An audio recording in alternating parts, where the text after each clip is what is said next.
Umar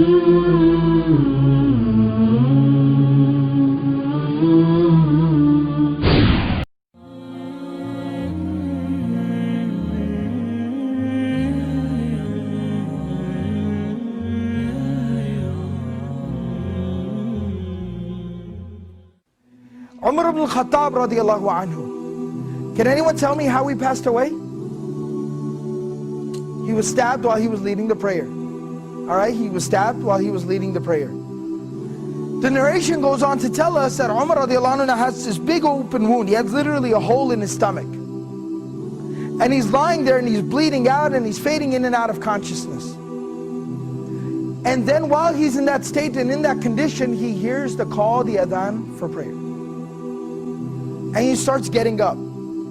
Everyone around him is like, oh, wait a second, where do you think you're going? He says, I have to go pray the adhan. I have to go and pray, it's the adhan. And he said, you're dying. You have a hole in your stomach. What do you mean you're going to go pray?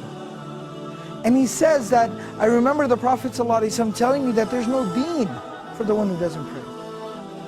That the salah is like the head and the body.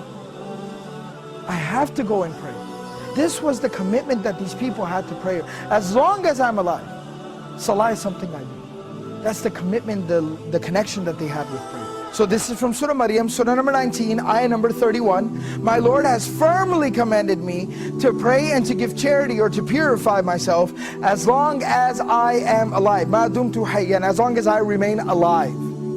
This is a statement of Isa alayhi salam. This is a very powerful reminder about our approach to prayer and how we approach prayer and how we perceive and think and how we implement prayer in our lives.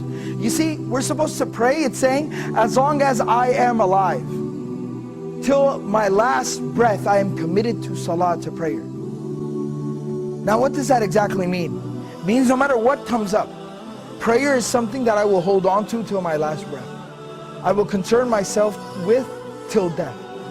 And the Prophet ﷺ demonstrated this, he lived this. Now this isn't just theory, this isn't something just fancy to say, it's not just a fancy slogan, the Prophet ﷺ lived it. You know, about a week before the passing of the Prophet ﷺ, he fell very ill. He became ill.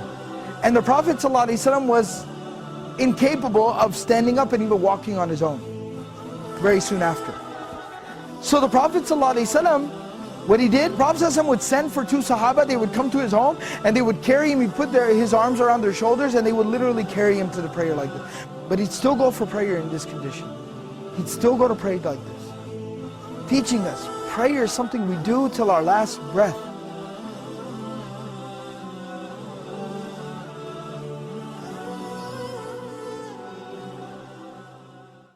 Mm-hmm.